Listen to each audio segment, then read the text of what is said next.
the mental rep. Welcome back to the Mental Rep District Podcast for all things regarding training, nutrition, and recovery. I'm your host, Jorge Diaz, strength coach, fitness coach, here with my co-hosts. Scott Gunter, sports performance. Daniel Boulay. Neil Portolano. Well, gentlemen, how are you guys? Doing well, man. Yeah. Sports performance is not my last name. I thought we were saying what we do. I coach. Good. So how are you guys? Sorry, guys. If anyone's listening and I'm drinking water, I'm doing a water cut right now. So gotta make weight for my meat. So I got a whole gallon. How many gallons have you gone through the last day and a half?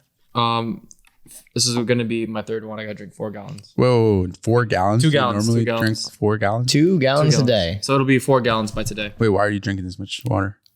Because I'm trying to, pee and lose water weight. Oh, so you're doing a water cut?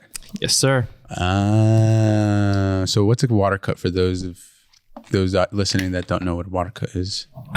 I usually ask Dan for a little template, so I think he can go into that for you.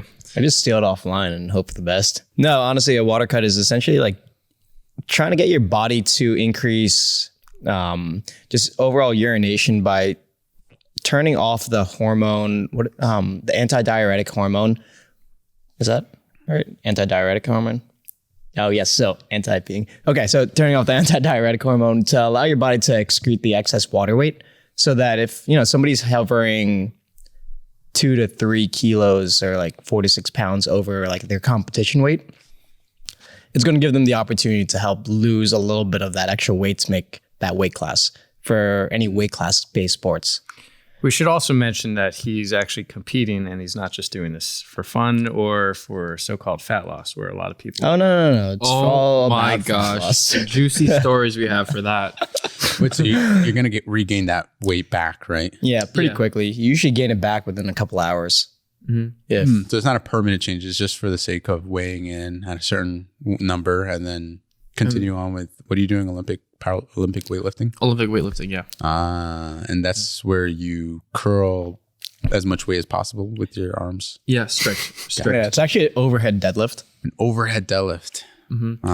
What weight class are you in? I am a 81 kilo lifter. What is that? That's around, I think that's 178 pounds. 178. What are you weighing now? I'm 179. 182. 182. Okay, so about 3 pounds over. Yeah, I'll be fine. What about you, Dan? What do you got going on this week? I'm working. Working. Here. Any, it's Eli's mom's 60th birthday party. She's actually 61 and a half. Her birthday's in August. But because, the vid happened in 2020 when it was actually supposed to be her 60th, we ended up pushing it back about 3 times. Oh, it's finally happening 2 years later. Yeah. No, a year and a half. A year and a half. Okay. Yeah, so it's not even her birthday, so it's not fun. Just kidding. It's going to be awesome. Yeah. Oh, big win. Neil and Jorge, one of your young athletes hit a big milestone in weightlifting. Oh, yeah? Which one? Can I guess? Is it Howard? Howard Zhang. Yeah. The 15 or 16-year-old Chinese swimmer who weightlifts. Yeah. It's next not even, Liu Xiaojun. Yeah, not even his main lift. He what did he hit? In sport? He hit a 100 kilo clean, so 220 pounds. Okay. Was it pretty? No. Questionable. But did he get it done? He got it done. He got it up. All right. On my side, we're actually preparing I've got 2 lifters that are preparing for a powerlifting meet next Saturday. So we spent a big chunk with one of them on Sunday in here. Which meet? The Adelante Classic, I think it is. Oh, he's doing that? Yeah, they're both doing the Adelante Classic. Oh, no shit. I'm going to be there too. Are you really? Yeah.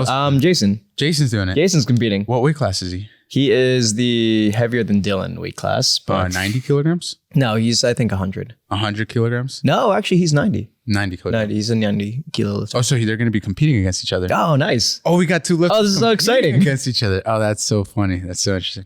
Yeah, I just picked up Dylan like 3 weeks ago. So all it really is just big taper. We didn't get a chance to work on technique. That's something that for those of you listening, I advise you not to do is change your technique when you're so close to a meet. The goal that you should have is just to get there healthy and safely.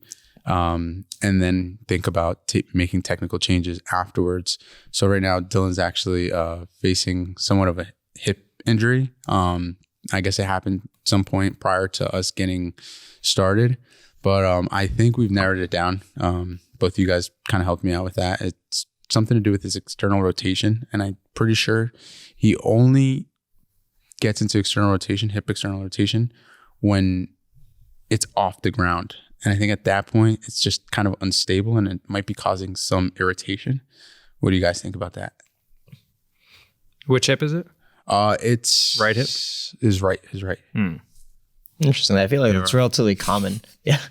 But like relatively common, especially just from the idea, like with the overall body anatomy, a lot of people putting a lot more weight. I think, Scott, you went into this on a previous podcast. Did we even go this in a podcast?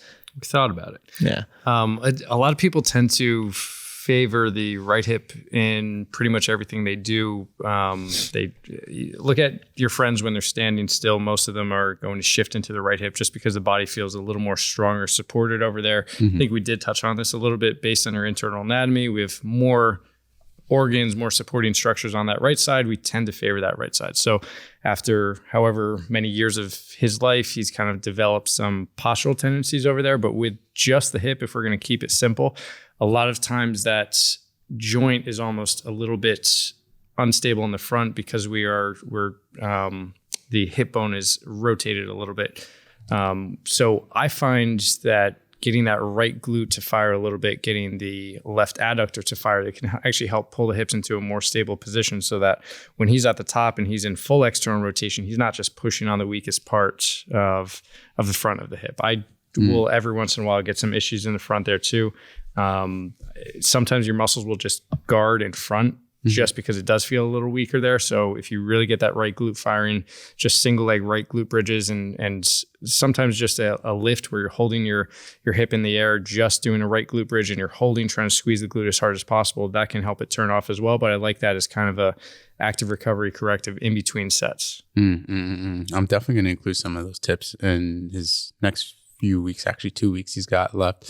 So to segue into that, right? That works, yeah. Yeah, to segue into that, after his meet, like how do you feel like after you compete, right? Powerlifting, maybe weightlifting, how do you like adhere to a training program afterwards? Or even just like for people who hit their goals, like what's the next thing for them, you know? Well, let's take it to the current moment. How are you adhering to your program? You know, now that you're going through the peak, you're going through what some would say is kind of the worst of the programming because you're pushing it to higher intensities. You know, you're looking to hit a weight that you've never hit before. And what are you doing?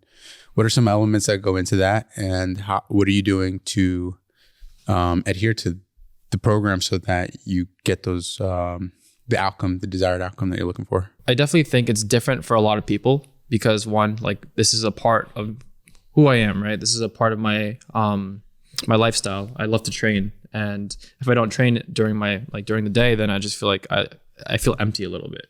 So to keep my training adherence, it's a part of me. You know what I mean? I want to train. I want to train 4 to 5 times a week. And specifically in like a strength training or a strength sport like weightlifting or powerlifting, my goal is to lift the heaviest amount on the platform, that 1 rep. So that's what keeps me going. Or even just maybe hitting a rep PR or like a PR in the gym just to, you know, have more, you know, keep me motivated. You know, I feel like I want to always push myself to knowing that there's a lot more left on the table, you know? And yeah, that's what keeps me going after a training block or after like a successful program, you know? And then maybe I find that sometimes people after a competition, maybe their training adherence does go down because they don't want it. They're pretty broken, you know what I mean? And they're just like, oh, I'm too beat up. So you're saying that, so I'm sure you have some goals set in mind. Do you have any goals for this meet? What do you have? So I do want to go 6 for 6 on my meet. I bombed out my previous meet. Okay. What does bombed out mean? And what does 6 for 6 mean? So 6 for 6 means going, who is Gamora? 6 for 6 or 6 for 6, 9 for 9 is just having a perfect meet, making sure that like you hit all the attempts that was planned for in the meet. And then bombing out is when you miss your first lift, if it's the squat or if it's the snatch, and you don't hit any of those attempts, you basically bomb out of the meet and your total does not count. You can also bomb out with any lifts, right? Yeah, even if like you go maybe one out of 3 on the lifts for the snatch, and then you don't hit your clean and jerk, or it could happen if you miss a bench or a deadlift, and super total. Yeah, you bomb out. Yeah. And so you're saying that you have any goals? Oh, sorry. I want to be able to hit 110 snatch, and I want to be able to hit 143 kilo clean and jerk. So 110, 242 snatch, which I've hit before, and a 143 would be a PR for a clean and jerk. That's around 314, 315 clean and jerk. And this is coming back from prior injury too. Yeah. What injury did you have? A wrist or hand injury. My dog bit my hand. Yeah. Fucking Kenji, man. Yeah. So yeah. And I was supposed to compete before that. But not just a little nip. Like that required an ER visit, sutures, and a lot of grip strength that you had to regain back. What was the hardest part about going back to the sport after that? Yeah, like adhering after you had to pull out of meet. What was that like? I wanted to it just drove me even more to compete. You know what I mean? It's like, damn, I'm supposed to compete this day. I had plans to. Supposed to compete at the Arnold, and then now I can't. And then I was like, all right, well, I got to wait another couple of months to compete. And then just trying to be consistent with my training and just do all the things that I'm supposed to do with recovering my hand so that I can train properly and not get injured. That's the biggest thing. So what's sticking out to me from everything you're saying is that you have these goals, and that's what's helping you adhere to a program on days that you don't feel like going to the gym, on days that you're busy with work, on days that you could have any excuse. You're not necessarily in the present moment at that moment. You're fantasizing the future. You're fantasizing these goals. You have these goals that come to mind, and that's what motivates you when you don't have any motivation to get you to the place that you have to go to, which is the gym to train. Right. Even when I'm not motivated, I just feel like I still have to lift because it's a part of who I am. It's dedication over motivation. Oh, Sounds like an addiction. so you're saying it's also My buddy. it's habitual in a way. It's habitual. It's habitual, yeah. Like it's routine for you to go to the gym. Part of my system. Yeah. But what I was also noticing there's a very specific deadline, something that you say, okay, I can grind through this. I can push through some discomfort for this maybe short period of time. And then I have this meet. That's what my peak is. But what comes after that? So if you're training a client, oftentimes we break down their goals into, say they want fat loss, say I have an athlete and they have a certain competition at this specific time, or they're entering the season at this certain time. They use that specific time frame as their end goal. I can push through discomfort leading up to that. Do you have some kind of plan for them after that, especially on these clients that are maybe doing weight loss, short-term weight loss? Maybe somebody wants to lose X amount of pounds for a wedding, for the summer, for something that's coming up. Do you have something that says, okay, right when you hit that's your goal, but let's just talk about what comes after that, because you are going to be a little bit more intense, maybe living at an area that's not sustainable year round leading up to that event. Where are we going to dial back to after that? And how do we get there? How do we talk about that? What kinds of things have you come across with your clients? I love Neil, actually, you briefly mentioned this before, and something that I feel like is incredibly important. We've talked about this in the past about behavior change and all of that, but just creating the identity that they are somebody who goes to the gym, that they're somebody who is in fitness, they're somebody who cares about their health, even if they're not necessarily at that point. Just getting them to feel like they have that level of identity. And I feel like it goes, it's a little different between person to person, but it makes it a lot easier to go from that transition of, all right, I'm going balls to the wall right now, to, all right, let me slow it down, let me pull it back, but let me stay consistent with that so they don't fully drop off and rebound. So let me say something that I'm going to regret. CrossFit. Let me explain. It's their identity. This is something where people, again, I have had athletes who have come to me either after training in CrossFit, maybe they've pursued CrossFit as a training method in the past. I don't generally recommend it for athletes because it's not specific. I look at that as your specific sport, and there is a lot of risk involved in it. They are training close to your max recoverable volume, sometimes a little bit over that. But what they tend to do pretty well is you take people who maybe have never worked out before in their lives, or maybe people who are routine enthusiasts, but not somebody who is all about fitness. And then the second they join the cult or CrossFit, they become the community.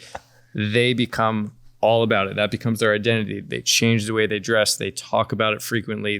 All their friends tend to do it. So how do they do that very well? And how do you take a client who maybe has a 9-to-5, maybe they're an executive outside of here, maybe they have a completely different identity, wife, kids, family, husband, a bunch of different things going on outside of here. How do you make them take what they're doing in here and build that into their identity so that they have higher adherence? I like what Jordan Peterson said about asking yourself as if you're a third person, what do you want to accomplish? How do you want to live? And how can you create a schedule so that you can work as optimally as possible to produce that desired outcome? So let's say you have a life goal of buying a house, talk to yourself as if you're a third person, and maybe if you want a mansion, right? If you want a mansion, then that third person would probably need lots of income to buy that mansion. That person would probably have to work a lot. That person might need an executive role at a corporate position, or run a business or whatever. That schedule has to include some form of self-care. So that schedule has to include maybe a 5 a.m. workout. Maybe you have to change the way you live now. It has to include some time for you to work, and it has to include some time for you to recovery. And if that's the person that you have to become in order to achieve what you want to achieve, then fake it until you make it, like what Dan is saying. Fake it until you make it. Be that person. Maybe you don't have to be that person that's a fitness enthusiast or a CrossFit individual, someone who loves CrossFit. Maybe you could just fake being that future self that you want to be to get what you want. So until you ultimately do become that person. So essentially what you're saying is if you want to achieve something, you almost have to kind of speak that into motion. You have to wake up every morning and look at yourself in the mirror and say, I'm going to live in that mansion someday. I'm going to have a six-pack someday. I'm going to be whoever you want to be. And eventually you start believing it, and the stuff around you, you start to align yourself with that a little bit more. I think the environment that you're in does play a big role with that too. So if you're surrounding yourself by a lot of friends who don't share similar values, then it might be hard because you're leaving your friends to go do your training session and work out. And then maybe you're going to meet up with them again. You have nobody who's training alongside with you. And then you meet up with them again, and you're possibly eating foods that or drink that doesn't necessarily align with your values. If you are with a lot of friends who don't necessarily want the same lifestyle as far as what house you want to live in, what type of lifestyle you want, whether that's traveling a lot. If you're with a lot of friends who maybe they're just very comfortable with just being comfortable, and maybe you're the one who wants to live on private jets, or hopefully maybe live on one, but fly on private jets. A lot of times it has to do with your network. If you go back to the book that a lot of entrepreneurs talk about and have read called Think and Grow Rich, there are some gimmicky aspects of it, but there is also a lot of truth where it talks about, one, you have to believe it in order for it to happen, but two, the people that you surround you with, your mastermind network, you're only as strong as your network. You want to be the dumbest person in a room when you walk in because you have the most growth opportunity. You don't want to be the smartest person in the room every time. You don't want to be the strongest person in the room all the time. If you go to a gym where maybe you're challenged a little bit, where there is somebody next to you who's lifting more than you, and you get motivated by that and can learn from that person. So either creating that network or environment for yourself, or going out and recognizing where things need to change in order to align a little bit more with your goals. Mm-hmm, mm-hmm. And this way you're set up for success, and you can follow your program so much easier. It's all about adhering to a program. In order for you to get to where you want to get to, you have to follow the system. And in order to do so, I agree. You have to surround yourself in an environment of people that are all on the same path, or if not on the same wavelength as you. That comes first. And then again, to reiterate, fake it until you make it.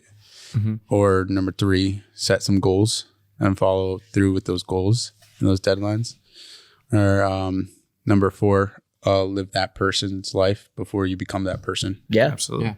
Yeah. I think my coach always tells me, like, the best program is the one that you believe in, the one that you can adhere to, the one that you're having the most fun with, right? And I think Dan has, like, we have some clients who looks so shocked. We have some clients that I think who want to start weight loss, but their support system isn't there. But then they come to find out they have they start to have a support system, maybe their friend or boyfriend. You might have a story for that, and they start to fall in love with that too. So, like, would you say anything that's important about adherence and support systems? Yeah, social systems, support systems. Honestly, yeah, it is important. Like, let's look at one of our clients, Joe, who initially, like, he just wanted to start working out because he wants to support his girlfriend. He started coming into the gym with a group, him and 2 other friends, and then his girlfriend. And the biggest reason was he just wants to support her. Neither of them have been incredibly successful with staying consistent for more than a couple of weeks. We're currently going on 4 or 5 months now of consistently going to the gym, from starting with twice a week to now like pushing 4 and talking about a 5th. And part of it is just the fact that he's surrounded now by people who are like also doing the same thing, also working out together, also following a similar program, and constantly talking shit about me in a group chat. So shout out to Joe, Raina, and Fifi. You got to do. It's, again, just making it. I love the book, and we all read it as a team, Atomic Habits. Thinking about like the 4 things that there's steps to make something a habit and make something consistent, make something part of your lifestyle. And number 1 is make it easy. I forget what the order, but one of them was also make it satisfying. So making it fun and just enjoyable. Like, you just hit the nail on the head of, like, it doesn't matter what the program is. It could be 70% right, but if they can stay with it for the long term, they're going to make better gains than the person who's following the thing that is scientifically correct and scientifically proven, but they fucking hate. So there's the 2 challenges that I think you've brought to the surface when trying to adhere to a program. The first one is buying into the program, right? So I think you guys mentioned that. Well, how important is it to buy into a program? And what do I mean by buying into a program? I mean, like, actually believing that the program will work for you. Because one of the elements of failing to complete a program is not believing in the program. Because you don't believe in the program, you're less likely to follow through with the steps needed to accomplish the desired outcome. So why is that such a problem? How can you overcome it? One thing that I see is maybe just an investment. Okay. Right? So some people will maybe just join a gym, right?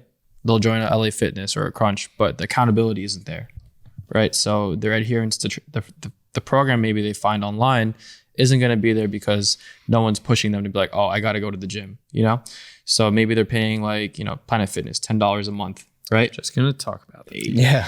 They pay $10 a month to go to the gym, but it's not really setting the expectation or the accountability or the initial investment for them to really go and hit their goals and follow the program because of how small the investment is. So you're saying actually invest some money into it. Let's put it this way. With said purple and yellow gym, they would probably be out of business if all of their members were compliant and adherent to programs. So they do a business model where it is $10 to $20 a month. Look at the square footage of the place. Look at how much it costs to actually maintain that place, keep it running, pay rent, utilities. And absolute gold mine. The amount of memberships that you need at that rate to actually break even is a good amount, and probably a lot larger than can fit in the door at any given time. So if everybody was actually compliant, they wouldn't be able to hold all those people.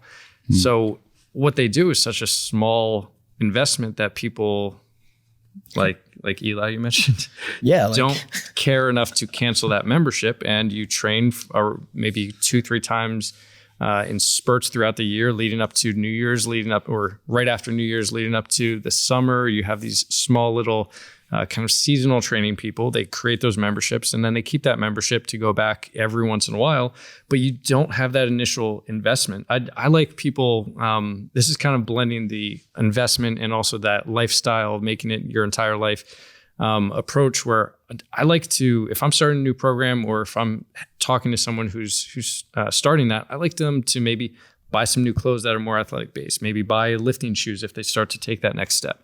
Now you've paid for something that gets you excited to use it, gets you more amped to go to the gym, and you're now kind of moving your lifestyle a little bit more into, I'm a gym goer, I'm somebody who Your lives. identity. I like that. You're I like framing that. your identity. So almost like setting up these little rewards, like, okay, I complete this first block, I'm going to buy this thing. I'm going to complete the second block. Maybe I buy that next thing that's a little bit more expensive, but all those things, maybe a lifting belt, maybe wraps, things like that, maybe a research proven supplement, something that you invest in that does help you, but something that gives you that financial commitment that also gets you kind of motivated to go to the next step. So I wanted to also talk about the psychology behind adherence, because I went to the Juggernaut Training System Summit a couple of years ago, and Dr. Mike Israetel talked all about this in a very entertaining way. I would definitely recommend that. But he It's actually, 22-inch biceps. it's massive. Absolutely massive. It's like bigger than my quad. Except he's half the height of Chad Wesley.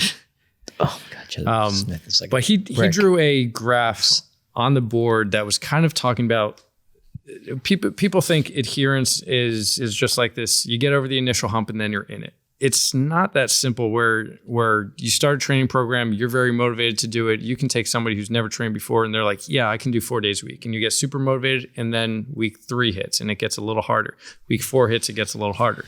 He actually talks about kind of this undulating curve, like going back and forth, where after each cycle, there's these different periods of time where you might lose adherence and how to address that. So I like to almost have that discussion with clients initially that creates those expectations, and kind of, if you can outline and map and say, at this point, week 3, week 4, you're going to be feeling like this. And then when they come to you and they're like, Neil, I just can't get to the gym today. I feel like crap, or I'm tired. You can point back to it and said, well, look, this is what's actually happening right now, but this is what comes next. So I just need you to do just enough, not nothing here, just enough that kind of gets us pushing forward. Maybe you do miss one workout every once in a while. Train through that, pick up on the next workout. Don't try to get all these makeup workouts in. Try to just continue with the program and keep going forward. And then we're going to get to here where you have another burst of energy to move to that next plateau. From there, I also wanted to talk about the dial system. So Precision Nutrition talks about this, where most people in America, we like to go all or nothing. We like to say, okay, it's New Year's. My resolution is to lose X amount of weight. I'm going to dial it up. I am now a CrossFitter going 7 days a week, and I love CrossFit. Going to get injured. You're going to hate your life. You're going to quit.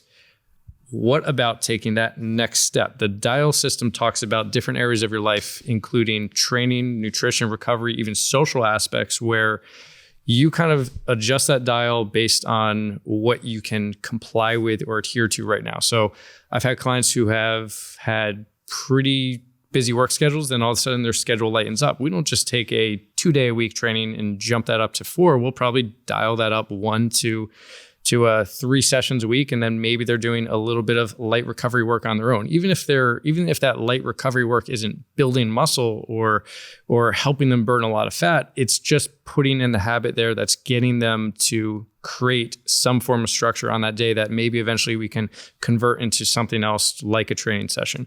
But when people's lives get more busy, maybe they just had a kid, maybe their job is in busy season. Maybe they're an accountant and they have to do taxes. Instead of taking that dial, say that's on a 5 out of 10, and dialing that back to 0 and say, I'm just going to pause and resume at this point, talk about what 1 step back looks like, what 2 steps back look like. They actually have a chart that you could fill out where for each client individually, you talk about, okay, this is a 0 for me. This is a 10 for me. Where am I at right now? What is 1 step forward? What's 1 step back? And you start there. And when that client is ready, you dial them up a little bit. Even with the social support systems or social interactions, that could be I'm going out and drinking 5 days a week, maybe 4 days a week as a dial back, maybe 3 days a week, or just on the weekends as a dial back. So you look at those different areas, you look at what the client's life factors are like, what their social support is like, and what their time frame is like, and really just see what's most appropriate for them and dial them up or down instead of 10 to 0. Yeah, I'd like to think I like the comparison that you ran with an accountant, someone who's an accountant. They're not busy 365 days of the year, but one of my guys, he's an accountant working for a big four company, and right now he's working like a 9 to 5, like a 9 a.m. to 5 a.m. Oh, busy type of deal. Yeah, busy season, and really the best thing that he can do right now is just going out for a walk. Making sure that he can get up out of his desk and just going for a walk. But besides that, getting him to the gym and getting him to work out for like 2 or 3 hours because he's doing like a powerlifting program he enjoys it. It's not very probable for him. And instead of setting him up for failure and with the false expectation of, hey, you have to train to this level, otherwise you won't make any gains, that could be more detrimental in the long run than if we were to be honest and saying, hey man, it's okay that you only get to the gym once a week. That's really okay. And the rest of the days you're just taking that walk. They even on that dial system, for a lot of people, they talk about maybe a 1 is just parking your car further away from the entrance. So for him, instead of parking in the first space next to the handicap and just sprinting in late for work, leave a little bit earlier, park at the end of the parking lot, and then take that walk in. For some people who maybe just want fat loss or just want to get a little more active lifestyle, that might be a 1 for them. Yeah. So I think that's very important for a lot of listeners, is to assess themselves and their situation and realizing, okay, what's that 1, meaning the most minimal thing that you can do, and what's that 10, the most extreme thing that you can do. Find out where you are from 1 to 10 and slowly start to crank it up or crank it down so that more than anything, you feel a sense of control. So that kind of brings us to also with adherence. We were talking about your social systems are important. Maybe having a specific time frame or a goal is pretty important. But what about just, like we said, picturing what the most appropriate level of volume or level of frequency is for that person? So as for us as coaches, again, we study the books, we know what the research says, we know what the perfect program is. But like Dan said, if that's not something that client wants to do, that's not the best program for that person. So with adherence, one of the most important factors there could be the program and how appropriate it is, how realistic it is for that client. Now, we can take that approach and say, okay, we know what's most appropriate for this client, but how do you address the clients that do want to dial it up to a 10, and maybe we know that is not something that they could sustain, not something that they would actually adhere to? How do you have that discussion with them? Do you let them try that for a little bit and then maybe come back to you? Or do you say, no, what's most appropriate for you is going to be this amount of times per week, this amount of programming, this type of nutrition? So every now and then you get those high performers who are rather stubborn, and as much as life is beating them up, they don't want to accept it and they don't want to tone back. They want to go all in to everything they do, and that's great. I never want to discourage that mentality, but obviously sometimes reality doesn't meet expectation, and so I try to set the expectation of, hey, this is really what it's going to look like. Hey, I know you want to lose 30 pounds in 1 month, but you're sedentary. You work from 9 to 5, 9 a.m. to 5 a.m. And you honestly are not in control of what you eat. So the rate of loss is probably, it's not reasonable. They're going to do everything in their power. They're going to be fully committed to a very rigorous training regimen. They're not going to meet it. And then they're going to fail that program. Sometimes that's really what's needed, is just allow them to fail a block when they're reluctant to accept reality. And then just let them come back to you with suggestions on how to maintain something sustainable I completely agree with you. Sometimes you will get that kickback, and sometimes it is most appropriate to say, okay, let's try that. And then you revisit, how did you do? How did you feel? What was difficult, or why are we back here? I mean, I have multiple clients who do see things outside of here, who go on TikTok, Instagram, and they come to me and say, well, so-and-so said this and they look like this, and I want to just try this. JPG culture. What I find is it often helps to talk in terms of the lifestyle and habits that it takes to actually get that. Because most people don't see that. You're not going to see the Instagram fitness model who goes on and shows you their body and then says, this is actually what I do on a routine basis and how I stay here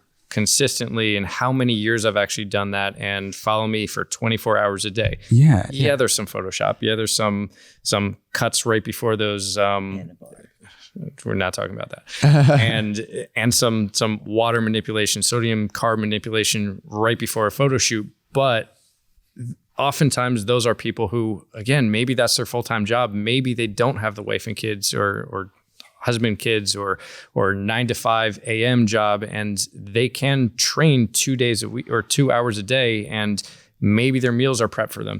So from that standpoint, if they actually wrote down every single thing on a piece of paper and said, this is my life, this is a description of my day to day, this is what it takes to look like that.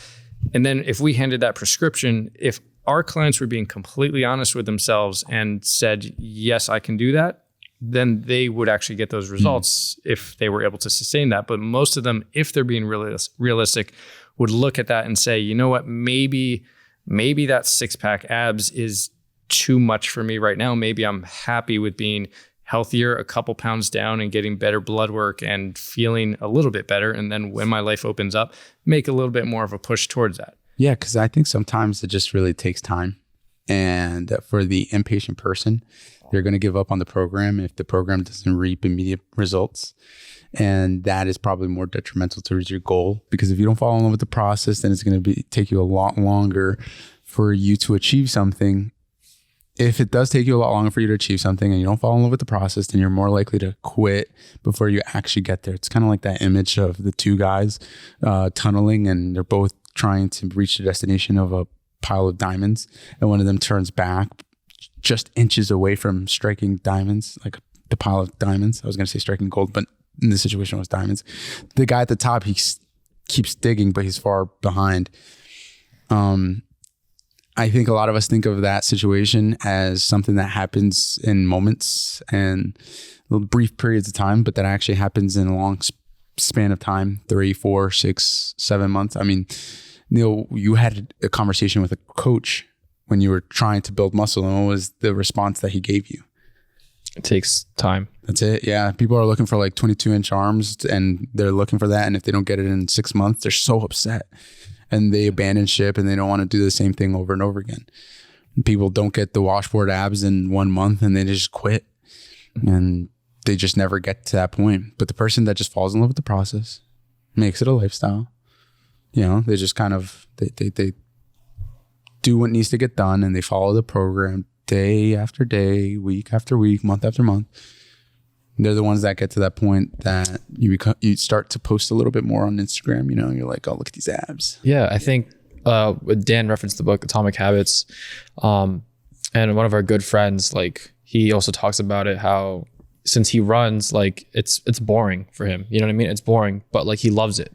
And I think to adhere to something, like, you have to be okay and have that peace that it's going to be boring. You know what I mean? It's going to be part of my ritual. It's going to be part of my day. Like, powerlifters, squat, bench, dead. That's it. You know what I mean? Maybe they do some variations, but they fall in love with it because it's, they get stronger, but it's boring. They have to be at peace with that. So I think when it comes to like adhering to a program, following it, you have to be at peace with knowing that it takes time and it's going to be a little boring. It's going to be mundane.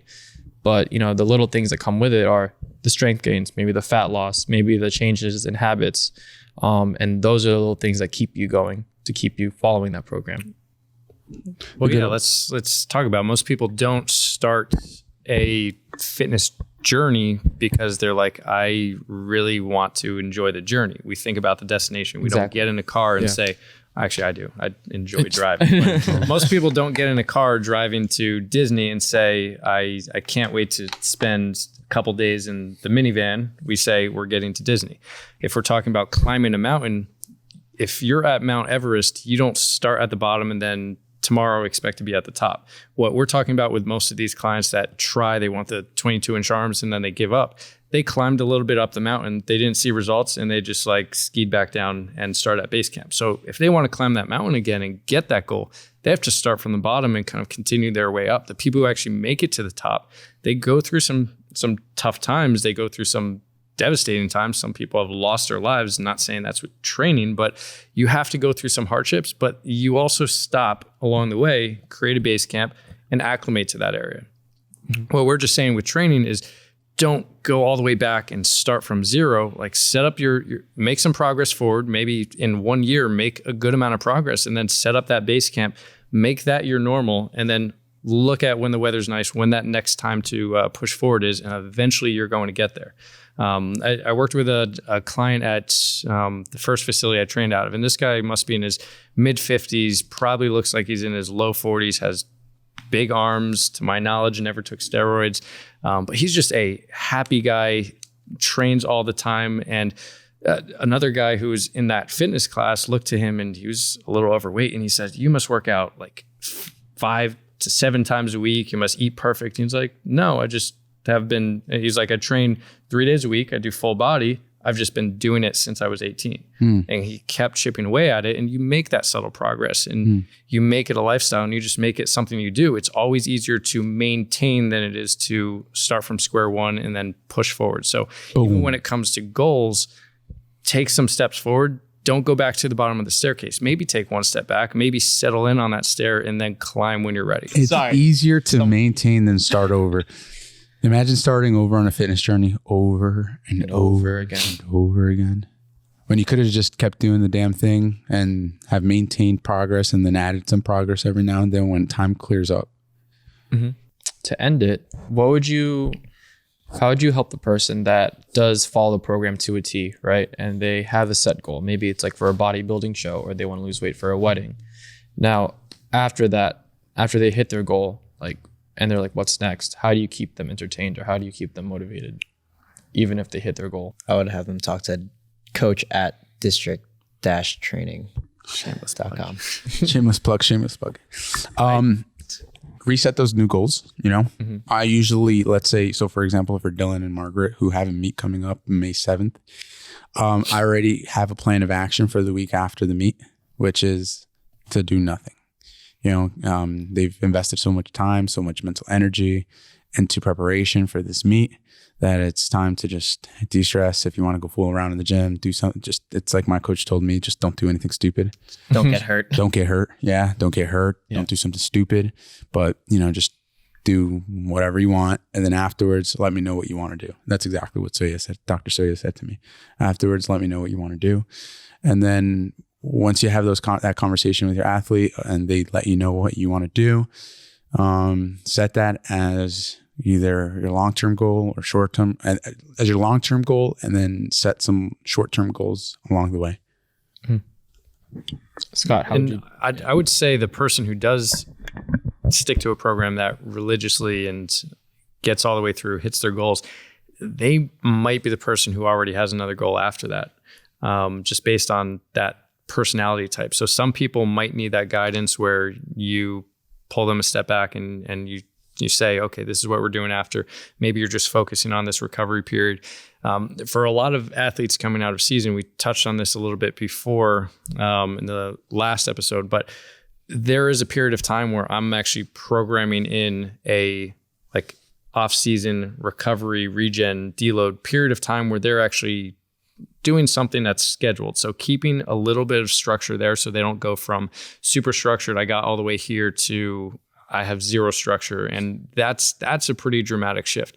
So just turning the dial down. Turn the dial down to active recovery, something that is still structured, but is allowing them to fully recover in there and then taking those next steps forward. for them, they might hit that goal and then they want what's next. They're still hungry. They kind of figure, okay, I got this PR on this meet. I want to look at this meet, but at least get them so your next starting point is not at the bottom of the mountain. Their base camp should be much higher for that next starting point. Actually, one thing that, as we're kind of talking about this, and never really thought about too specifically, but it's something I may start implementing in is just getting them into the environment of what their competition is. So for example, like powerlifting is incredibly boring to do day in and day out. What do you mean? Offense to powerlifters in the sense of like, you're doing the same 3 lifts every single day. And Olympic weightlifting is not much better because we're doing the same 2 lifts every single day. Losers. But I found that a lot of my athletes that have competed kind of hit that lull of, all right, they drop off for a little bit because they're kind of bored. They're kind of burnt out. They're kind of tired.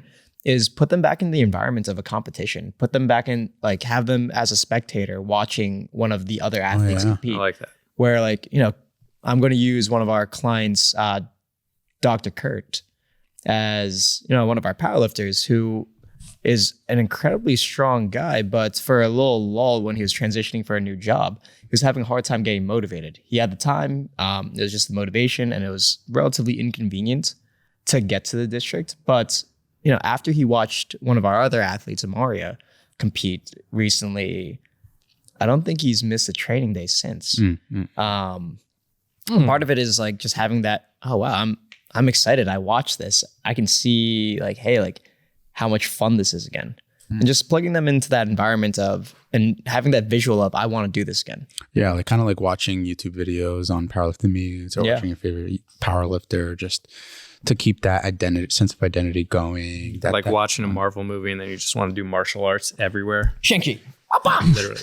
The one thing I was talking about with Dan the other day when I was maxing out was like, yo, we should do Big Friday. Right. And they're like, he's like, what's Big Friday? What's Big Friday? Anything you want. Yeah. I think I just make these names of like certain things and you're just like, it's whatever you want. But what is Big Friday? I want to go. Yeah. Right. You should be like, yo, Big Friday. What is that? So usually it's like a weightlifting thing where a lot of, usually on the last day of their training week, they'll go a little bit heavier, right? It could be like on a variation, it can be on a squat, it can be on anything, but that's just like something to keep them going and adhere to the program. Like, oh, I'm looking forward to Big Friday, So it's like, we do Big Friday and we get people to come in clients and it's like, oh, it's the last day of the week, training week. You go a little bit heavier. Let's set you up in the environment to have you succeed and just get you pumped up, Yeah. Kind of like Send It Saturday at the district. It's like a Send It Saturday, but during our open gym from 9 to usually 1 to 2 p.m. on Saturdays. 12 Littell Road, Unit 4A, East Hanover, 07936. Yeah. So I think just like Dan said, putting yourself into that environment and, you can find a lot of success with you just staying with that program. Make it social. Setting mini goals or almost like a super microcycle in that whole macro cycle leading up to a meet. You have a mini goal to hit and you look forward to that. It's like you were saying with the Saturdays, I think we have people maybe training in the gym and it's like maybe, okay, there's some big lifters in on Saturdays. I want to put up bigger numbers than I did last Saturday. I want to be in that environment and you almost get fired up for it and you have that mini goal that keeps you moving forward. Yeah. All of a sudden you're wearing like your new squat shoes. You're wearing your singlet, singlet. You get Wearing into your it. singlet out to the And then all of a sudden you see that your rival squatting 405, so you decide to put 405.1. You smell some ammonia and you're just ready to go. No, it's similar to like, I'm wondering, is that like when you're writing my program, why like my heaviest fuck competition day is on my day 5? Yes, that's why. Oh, it's so interesting because I was wondering, I'm like, wow, this training block, I've been really consistent other than those 2 weeks where like my hip was just giving me a lot of discomfort. No, this is what he does. He does day 1 and then he kind of mingles around the week and then he hits his last day. I'm just like, all right, bro. Me too. Whatever literally every single kinda day do the same ask me if I want to snatch. I know that's not in your program. Oh, it is. Every single day? 4 out of the 5 days. Would you like to see? Yeah, I believe it. He believes me. But not the way he's doing it. No. Look. See, there's tall snatch, no foot snatch, some DHP shit. I think what we're going to start doing is just fading out. Yeah. Doing fade outs, no actual closing. No actual just closing. fading out. But yeah, I think At that's this point, just you're just kind of like talking and talking.